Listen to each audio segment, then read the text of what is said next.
Good morning, good afternoon, good evening, everyone joining us in our fifth iteration of live discussion with local peace builders on how their lives and their communities are being affected by the pandemic. My name is Christian Tito. I am the program advisor for Conducive Space for Peace, a Danish-based organization that works on transforming the global peace building system to promote the agency of local peace builders. And today we are really going to have a very important and yet sometimes marginal discussion in our peace building community, and that is mental health and how it's affecting local peace builders. Now, before we move into the introduction of our panelists today, I also want to remind those who are joining us for the first time that this has been a conversation that Conducive Space for Peace and Peace Direct and Humanity United have started about a month ago to really try to gauge the level of impact in terms of how local peace builders are engaging with the pandemic. And they have produced a very important report, which I'm going to leave the link to here in our comment section so that you can have a look at it, in which they discussed or they talked to 400 local peace builders in 60 countries, highlighting some of the very difficult times that they're facing, but also some of the insights that they recommend to local peace builders, international organizations in addressing the pandemic. Now, without further ado, I would like to ask our panelists to introduce themselves, and we're going to start maybe with Janielle.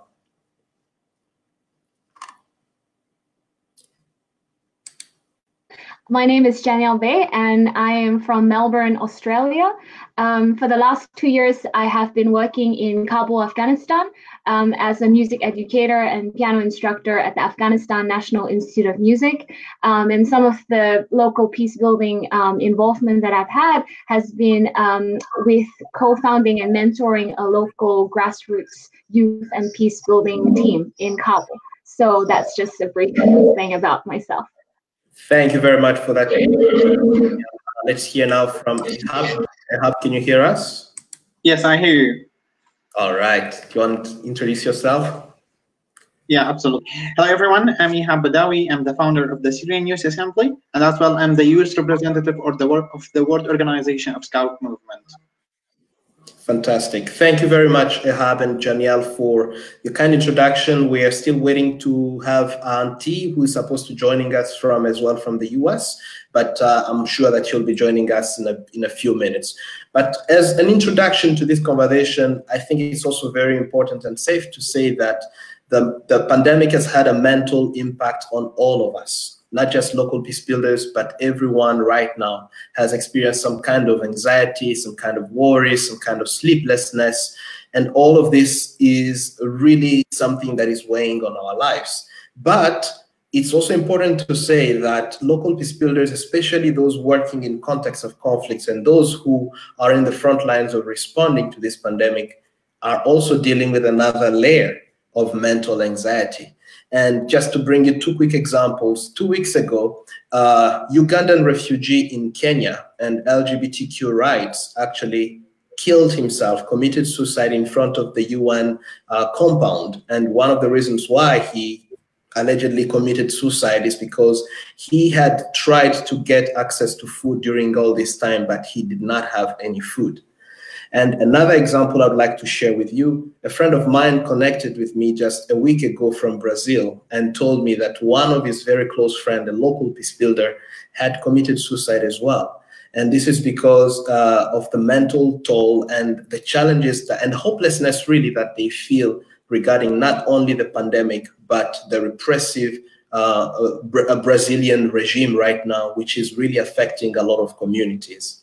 So these are two examples, but they are not the only ones. And I'm sure we'll hear from our audience as well that is tuning in today how the pandemic has affected them. But I would like to maybe ask our dear panelists, what has been, according to your own context, how have you seen the pandemic have a mental impact directly with you or with the people that you relate with? How has mental health manifested itself? Let's start with Ihab, if you may. Yes, like sharing my experience of my personal situation from the last month, where I find myself, I moved totally online to work from home, to study from home, and also to communicate with my friends from home. Everything started to be from home, online. Like this is put me really in bad situation, to start to not understand and not remember in which day we are. Like, I just see the week, it's like one day, where I start to lose my energy, where I start to lose my interest, where I start to lose my attention as well on my study, on my work. But at the same time, I find how much I'm protective normally when I'm going like this, and I start to see myself like this, and I start really to ask myself, do I need to have some help, some support for someone able to let me understand the situation right now? Like, because it's just come like a shock. We are shocked. We don't know what's happened. We are just in pandemic. No one allowed to go outside. No one allowed to travel. We start to lose our work. We start to lose our studies. Everything around us is really difficult. In this time, I start to see how I can help myself to save myself, and also to start keeping my work, keep my productivity as well. And this time, like from the experience I get, I start to ask about anyone able to help, to hear me, to try to explain for me where we are right now, how we can deal with the situation, how we can really try to rework on our life, our daily life, about how I deal with my study and how I have to deal with my work at home as well at the same time. This is like from the small experience I get in the last month, maybe. Like, there is a lot to share, but let's give more space. Indeed. Thank you very much for highlighting that. Yes, the pandemic has moved all of us, our lives, to online working, and that has also come with a lot of challenges. It's an uncharted territory in terms of how do we even start working online? How do we engage conversations that are productive? And as you've pointed out, Ihab, when your energy, when your focus, when your interest starts stagnating, how do you refuel yourself positively so that you can still continue engaging? We're going to get back to that in our third component of this conversation, but I'd like also to hear from Janielle. What has been the mental impact of this pandemic to you or to people that you're relating with? How do you feel this pandemic affecting them? As an educator, I obviously think a lot about my students and what they are facing.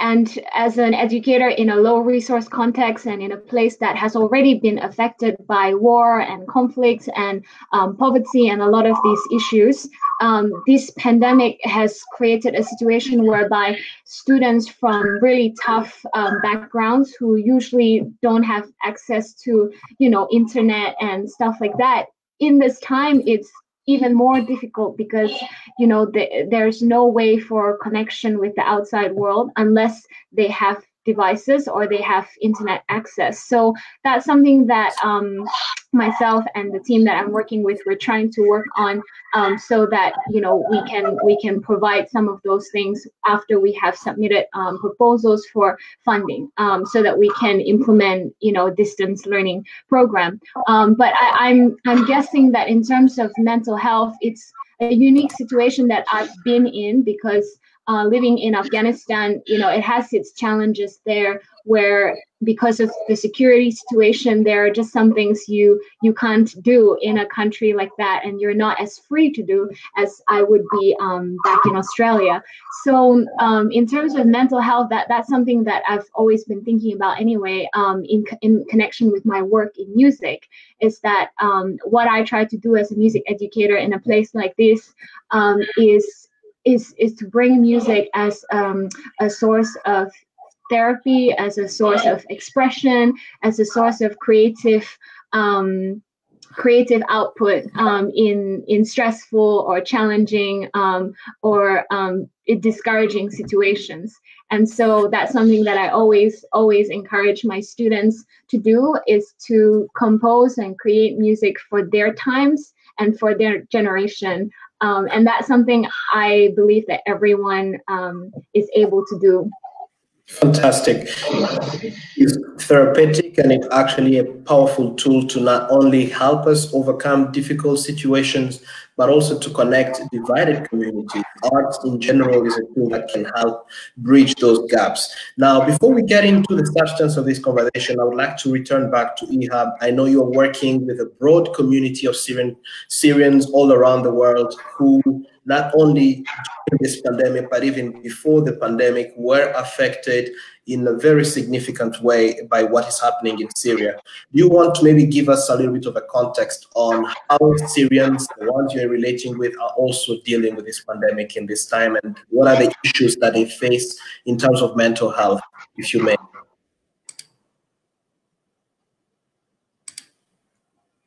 Yes, I would to thank you for about the question. It's a very interesting question, and I think it's important to try to raise the voice of young Syrians, to try to share as well what the problem young people, or what the challenge young people in Syria face right now, and also it's more come by the pandemic. Like the Syrian young people, before the pandemic, all the challenge we face about accessing the higher education or accessing job market, or in the same time to find that safe place where we can try to be more productive, more creative as well. Like the pandemic right now, it's make it more difficult and more hard, like because when we try to speak about development in the country and how try able to build the capacity of young people before, we find it now it's more difficult to have it because of we are not able to do any more activity offline with the young people in the field together, where we sometimes we don't have access to many young people. They don't have the online way to access to them right now in the pandemic, and normally it can be more active and more productive for them to be together in one place. And also as well, like young Syrian, where we try to bring that dialogue culture again and try to build this communication between young Syrian when they can meet together to speak about some issue, feed those young people, or at the same time to have more capacity building in different topics. Like how we deal right now with this, with the pandemic, we try to focus more on the online education, where this online education can be more safe, where young people can take them from this online education from home. At the same time, we can try to use this bad time we are in right now to use it something more protective, to learn new skills, to improve new academic degree as well, where we try in same times to say we need to use our time very well right now in this moment as when we are staying at home with the online education. And from the other side, we try to not to stop any other activity, but to move all the activity we do normally offline to do it online, and to keep what we are doing. Like, for example, one of our courses, it's how to build your own business. We move it from offline workshop to be online workshop, to try also to keep young people the same way about this pandemic going to be over, but also our life still need to go on, and we need to learn more things, and we need to be ready after the pandemic is end, what we can do. We tried really to try to bring young people together, to make them more fun time online together, to make them more close, to let them feel about we feeling about you. We try to do all our best to do something make you happy in this time, and also at the same time to try to make them aware and understood about what's going on about this pandemic, how we can deal with, how we can face this pandemic. Like one from the project Youth Assembly right now work on, it's about how we can educate the student who study medicine and who is in the front line, more information about the pandemic, how they can deal with the pandemic inside Syria, where this can be and more capacity and support for them to be able to deal with this issue. Fantastic. Thank you very much, Ihab, for actually highlighting these many and very important ways in which you are really engaging Syrian youth in this moment of the pandemic and moving your work online and adapting to the context in very, very difficult circumstances. I'm also going to, before we go back to Janielle, introduce our guest, Auntie, who is joining us now from the United States. Auntie, if you may just briefly say a few words, introduce yourself, where you're calling us from, as well as maybe say how important this topic of mental health is to you and to the people that you engage with in your work. Your volume is not coming out. I don't know if everyone can hear you.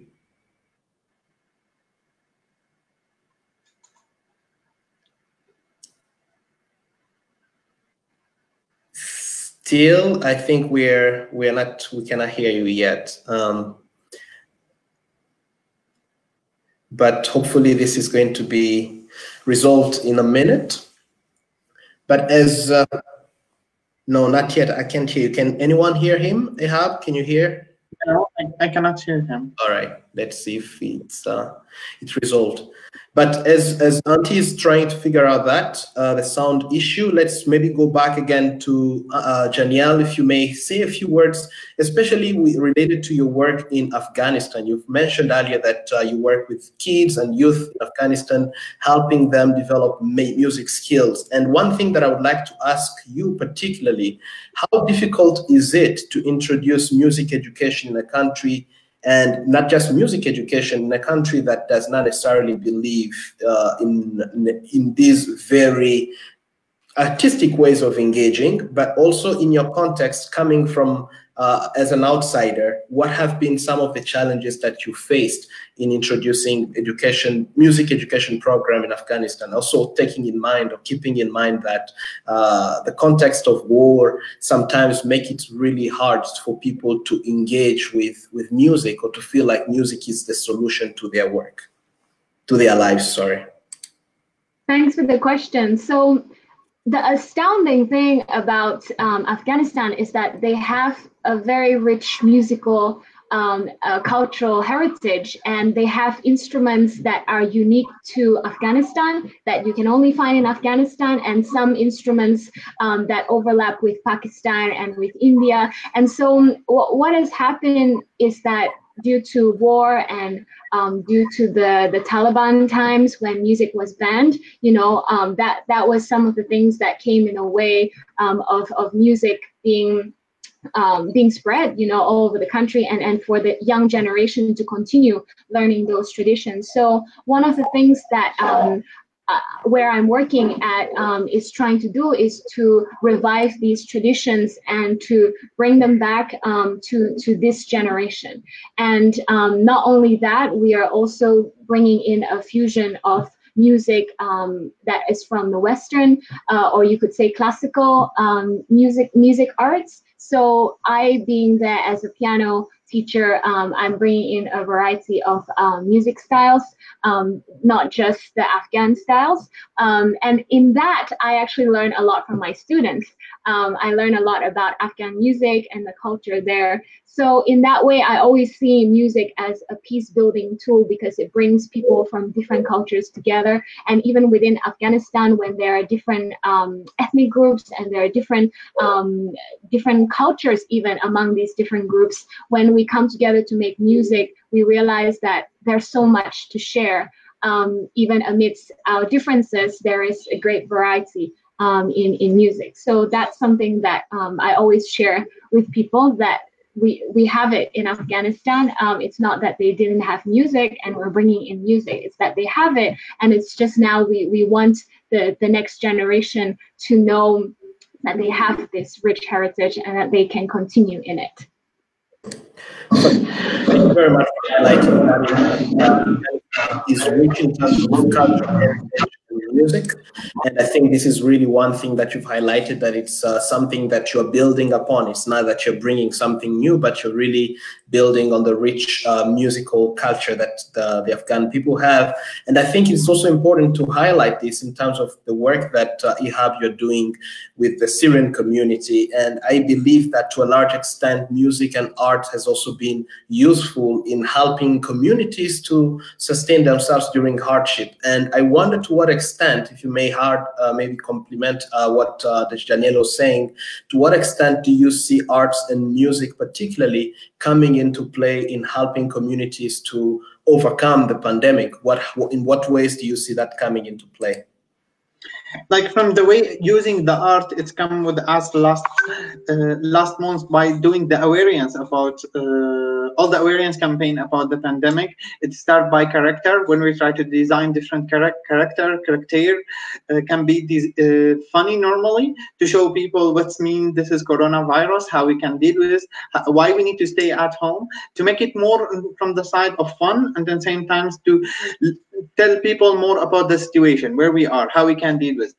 This is how it's come by art. And also at the same time, we find people able to do more art at home, and they have time to do art. People really are very creative. People have the way and the possibility to learn music, to hear music, to play music, and also to do art. This is where we try to push and to ask people to present them own art. Like, for example, one from the example we have as well, we have a campaign called The Voice of Young Syrian, where we try to present the voice of those young Syrian by different way of articles, video, graphic design, or other. And we find very nice designs always come up by young women, young Syrian. She tried really to present what the situation she live in right now, with different way to present word, and also to present different faces, able to present the situation, the feeling she have. It was very interesting as well. The pandemic give more time for people and attention on something we don't have time for normally. Like, because we stay at home, we have different way of life right now. We are not able to spend a lot of time outside how we spend it normally with transport or other. This we have more possibility to work on.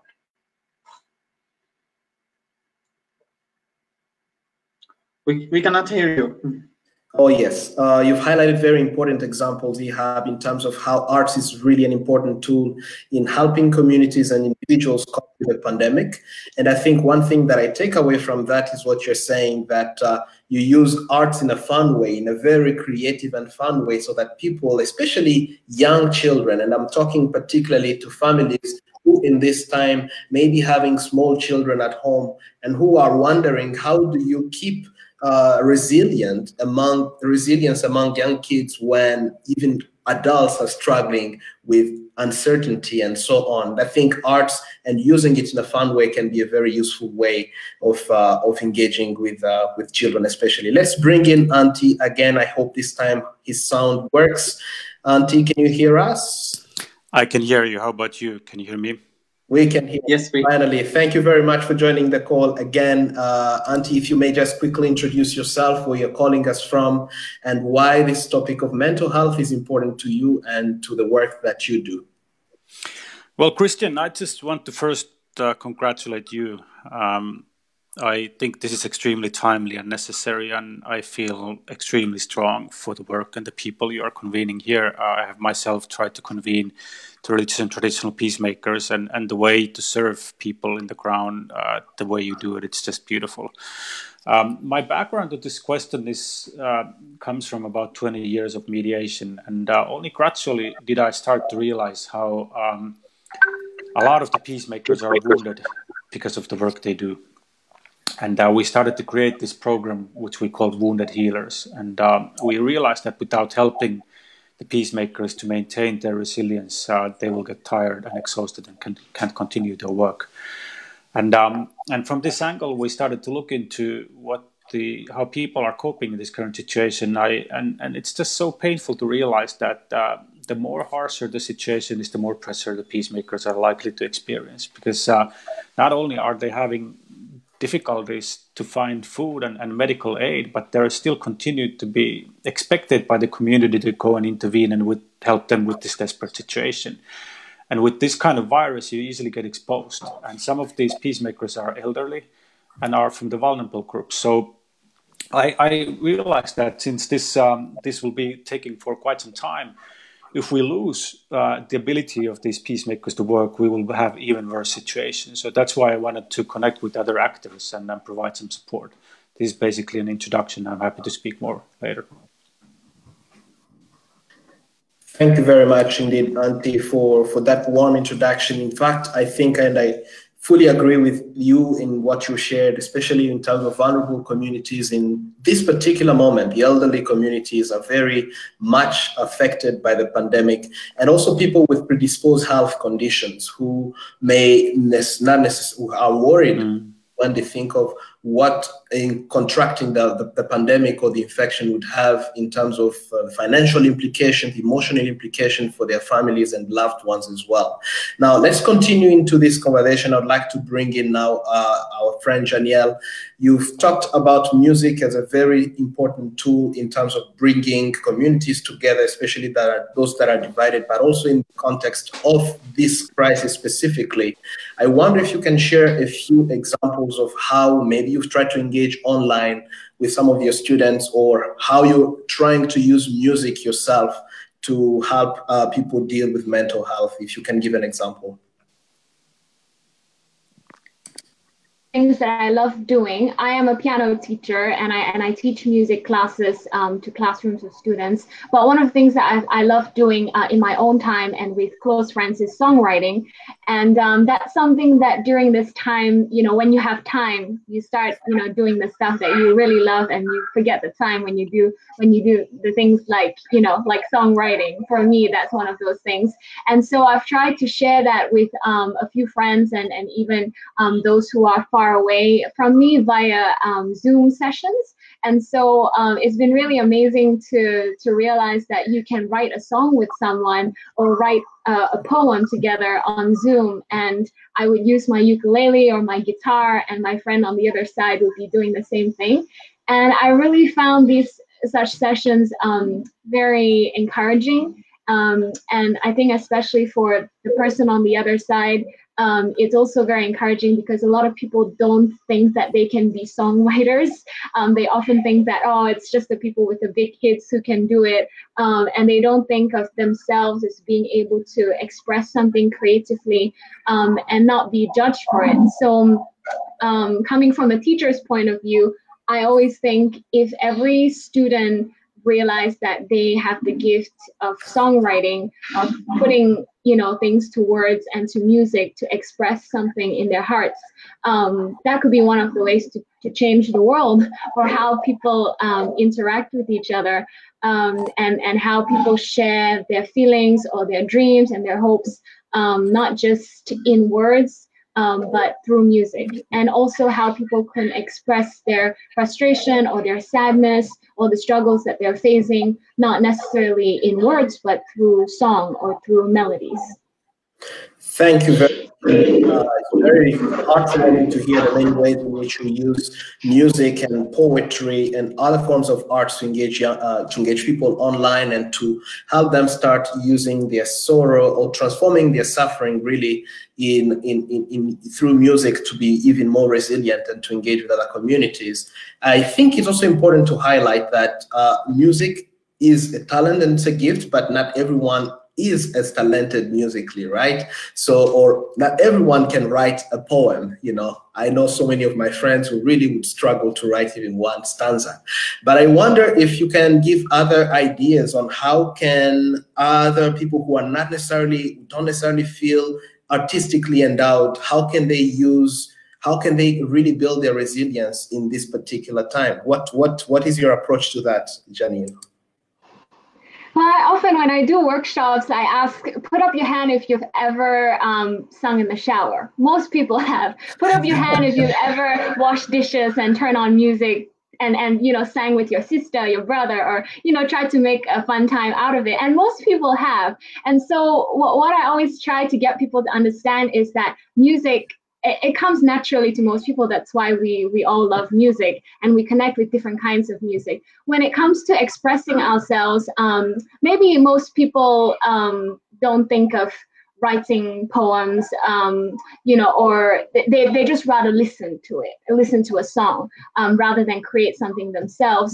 But I always think you can start with something small, like it can even start with a photograph, or it can start with a story or a book that you're reading, or even a movie that you've watched, or something that you saw on social media, or a message that a friend sent you and you feel touched by that message. It can start with something that you already have. And you can just write something simple, write 1 line or 2 lines about how you feel about that. And then you start to get going when you realize that, okay, this is from me and I'm expressing something. And when it comes to putting a melody to something, I personally think it's often very simple. You don't have to have an instrument because you have your voice, and you don't have to have a perfect voice because you just want to make a sound, to make a melody, and you can just make up a melody on the spot, and it doesn't have to be perfect, because you'll be surprised, you know, what your soul pours out when you want to express something, and you kind of switch off the the self-judgment. But yeah, that's why I said it helps when you have someone else, and that's what I love to do, to encourage people to do that. Fantastic. In the about videos online, also that you don't necessarily do music. You can just start from where you are. You can start with the skills that you have, and you never know. You may actually find inspiration and imagination actually flowing with you as you do that, and helping you to also get in touch with your deeper self and be able to understand how you can draw strength from within to overcome some of these very troubling times. Now we want to go back to Auntie. You've talked earlier about the work, especially you've really pointed to the need to pay attention to vulnerable communities, the elderly communities that are affected, especially during this period of the pandemic. Would you mind sharing a little bit more about that you do with the Mary Boch Reconciliation Center, and more broadly talk to us about how you are helping local peace builders in different parts of the world build their capacities, rather to interact with these communities that are vulnerable in this pandemic period? So when this pandemic started, and we realized the pressures people are feeling in the war zones and increasingly in all parts of the world, we convened with my colleagues and wondered what we could do. And fortunately, I had some incredible colleagues that had some knowledge and understanding on this. My dear colleague and friend Nicholas Sherwood started to compile a guide for self-care and resilience and how to strive under the COVID situation. And then we had just started to work with Rhoda Ollard, a wonderful clinical therapist, American Somali, who had worked in Somalia on this subject. And then one of my colleagues, Annalisa Jackson, started to convene a task force. So we have actually created a task force for this. So what they are doing is that they're looking for the online material and compiling them into guides. And the second is that we're reaching out to organizations who have a local staff remaining in war zones, but especially their partners, but also for the community-based peace builders, which are basically people without institutional support. And as well, increasing hopefully this understanding amidst the peace building organizations, how you really have to care for your partners, your staff, and these people at this time. But the very significant part of all of this is the peer support. So we do believe that this community of people, trusted people you can talk to and be open and vulnerable is the critical foundation. So we are setting up some mechanisms how we can help such peer groups to be established. And we'd love to do that with you, Kristin. And we'd love to have something maybe focusing, like there's already a group for just young women where they can speak about what they're facing among themselves. So I'll just bring up some key elements in this. Besides the community, and I think you spoke just about it, the second thing is to realize the connection of mind and body. We come from different traditions and we use different terms for it. For someone, it can be just about prayer. When you rest, when you settle, when you focus and you pray. For somebody, it can be a breathing exercise. For somebody, a mindfulness or a yoga. But it's really necessary to realize this connection of mind and body and nurture it. The second is, which you do really well, is the physical energy. So we can generate energy in our body through the physical exercises. And thank you for the push-up challenges. Third is the mental energy, and here I think you all realize that how positive thoughts actually become energy. And I think this idea of music and being creative and being connected to your inner feelings and finding expressions for them is such a beautiful way and a significant part of this mental energy. And then there's this emotional energy, which is a lot related to why we have become peacemakers. We have this calling, we see the suffering, we have this urge to do something about it. And when you do serve, when you have something clearly in mind what you can do, it gives you purpose and it gives you a lot of energy. However, in this time, it can also become really tricky. And if you have been in that position and you're not unable to respond to these calls, it can also drain you. We speak about something we call like a moral injury that can appear in these situations when you feel the suffering, you feel you see the suffering and you urge to do something, but it's impossible or too dangerous to do that. So what we try to do in these peer groups or in the guides is to provide some advice how to monitor and shift these things when you are isolated. Indeed. Thank you very much, Antti, for sharing that. And I'm sure many of our online viewers as well who are working in different contexts of conflicts can also tune into the work that you're doing. If you don't mind sharing a link to your work after this call. Absolutely. Of our viewers as well can tune in and actually tap into the resources that are already available to help themselves and their community building the peer groups that are needed to support each other. I believe indeed that we are a community that's supposed to bind to, especially in times of challenges, because that's when we show ourselves beyond the times that we are facing, that we are a strong global community. Mm-hmm. And I also want to hear from our friend Ihab in this particular time, especially as working with Syrians in this very difficult time. Do you feel like there's been an overpouring sense of support and solidarity with the Syrian plight during this pandemic period, or do you feel like that has not been the case? And what is your call to the work that you are doing? What kind of message would you give to our viewers all over the world in terms of supporting Syrians in this particular time as well? Yes, how I see it right now between the Syrians and the Syrian NGOs community, the civil society, how they're trying to respond to the situation right now, it's very, very interesting with all the capacity they try to put, with all this cooperation I see always, they're trying to bring a new way to include young people with the new system far away from the situation where we are right now. Like as when we speak about organizing different material online, we're organizing webinars, organizing workshops, and at the same time, what I see there is many other organizations trying to bring up a new different program to have peer-by-peer consulting between young people and like social consulting can be, and it's good as well right now to announce officially as you is simply going to have a partnership with the German organization able to cover all this for young people in Syria, where we are able to give the opportunity for young Syrian to be in consulting with other young people from who have the experience to be to consult about all the situation. And also at the same time, what I see, the activity we're trying to organize always and to bring young people together to create a new atmosphere between those young people. It's very interested to bring more idea and more fun for those young people. And the goal I can give right now, and this is maybe from the experience I get in the last months, about you need to ask about help. It's not bad to ask about help. Don't be shy to ask about help.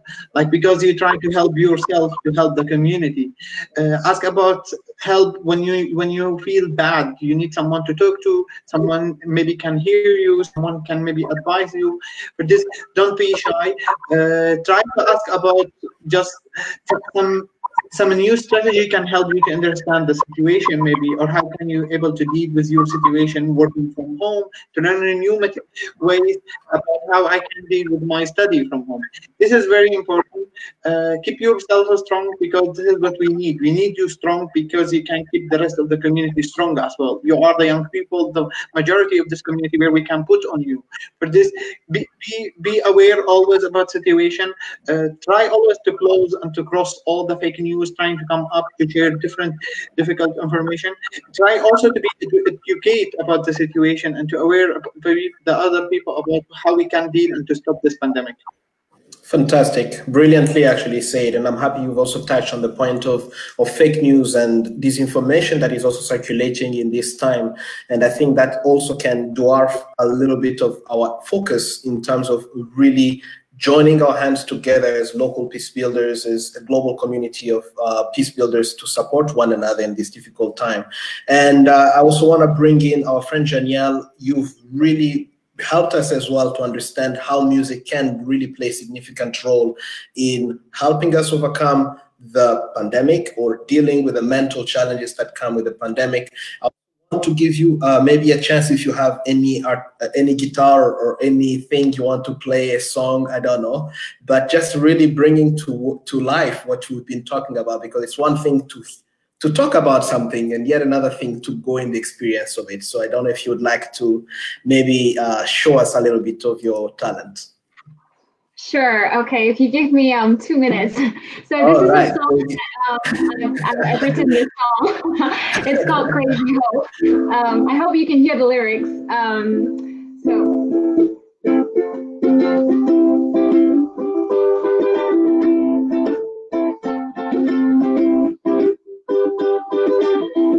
We got children crying out, wondering who will reach out. Look out, stand out from the crowd of confused faces in a world of shattered spaces, broken towers, corrupted powers in our world.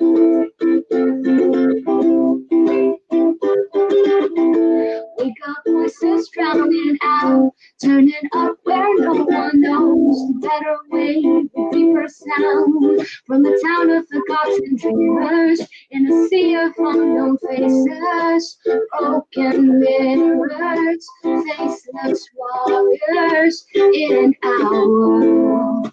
It's got me a crazy hope, and I don't know till I pray, till I say, make me new. It's gotta be a different road. I don't know till I pray, till I say that it's hopefully crazy. The waters of the mountains that moves my soul. That's hopefully crazy.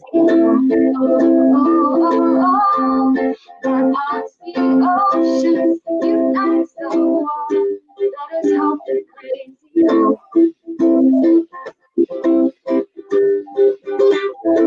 We are dreamers in our streets, catching darkness with our feet, with our words, with our deeds, in a firework of colors, in a heaven without borders, wide open spaces, sons and daughters, living free.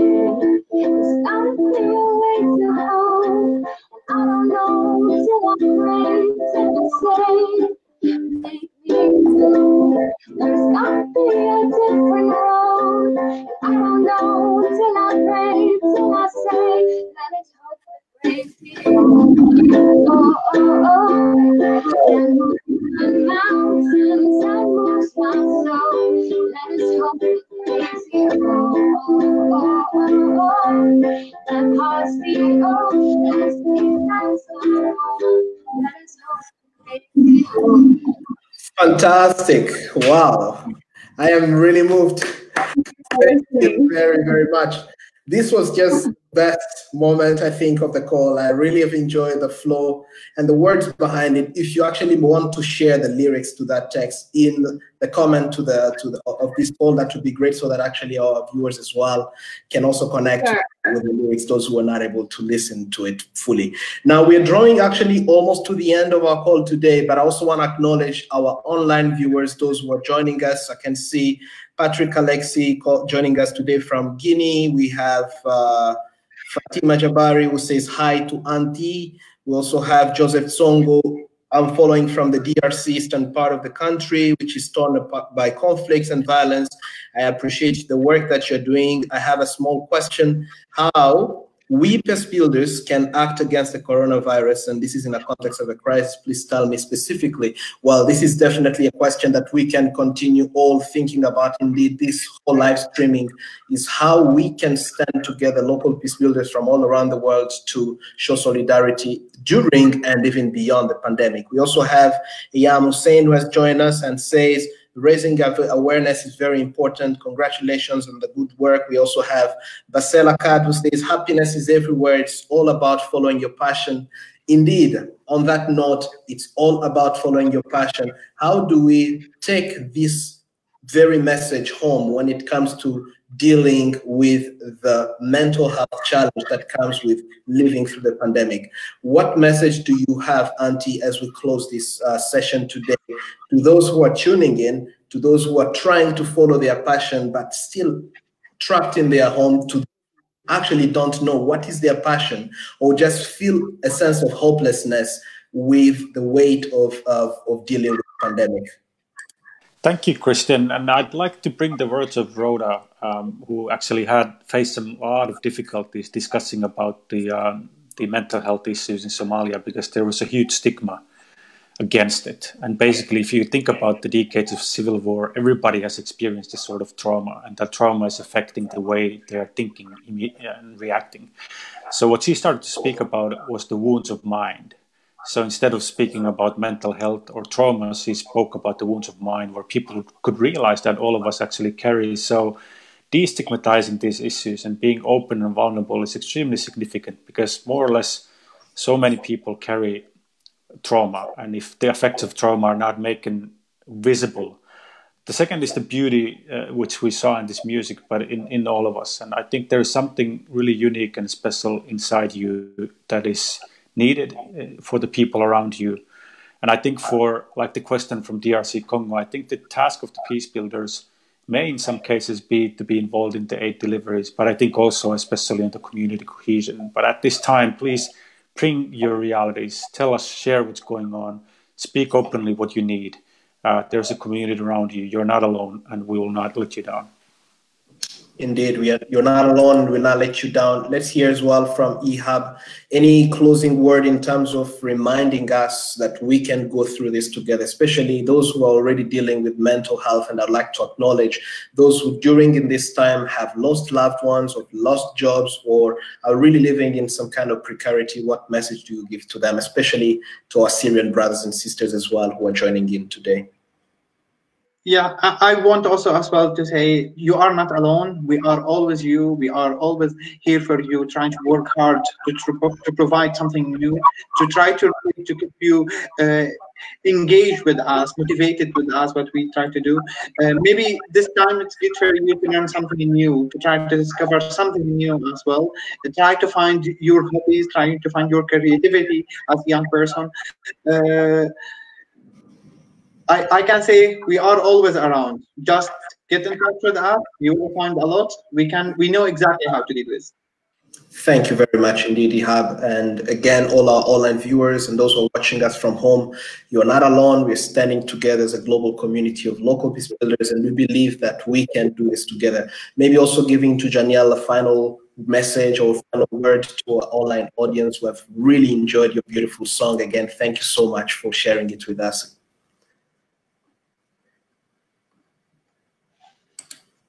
To say that everyone who's listening in and who will listen in later, that this is a passing time. It's a season for all of us to realign ourselves with the things that are important to us.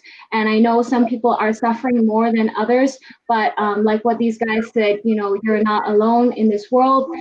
Be free to reach out to those of us who are here and who want to help in different ways. So yeah, all the best to you all. Fantastic. Again, thank you very much to all of you, our esteemed panelists, for making time. I know, Janiel, right now it's really late for you to go to bed. So thank you so much for taking the time so late at night to join us in this call. Thank you, Ehab, for joining in the call. This was very enriching, and thank you so much for the amazing work you're doing. Thank you so much, Auntie, as well, for really enlightening us on the very different ways that we can join efforts, the many dimensions that need to be paid attention to in terms of supporting each other, overcome the mental barriers that the pandemic has brought to us. And I'm sure many of our followers will tune in your respective works. If you may share your websites after the call so that everyone can continue connecting with the work that you do. And to all of you who have joined us today, thank you again. We wish you strength, we wish you resilience, and we hope to see you again next Saturday on this very channel. Talk to you soon. Bye-bye. Bye.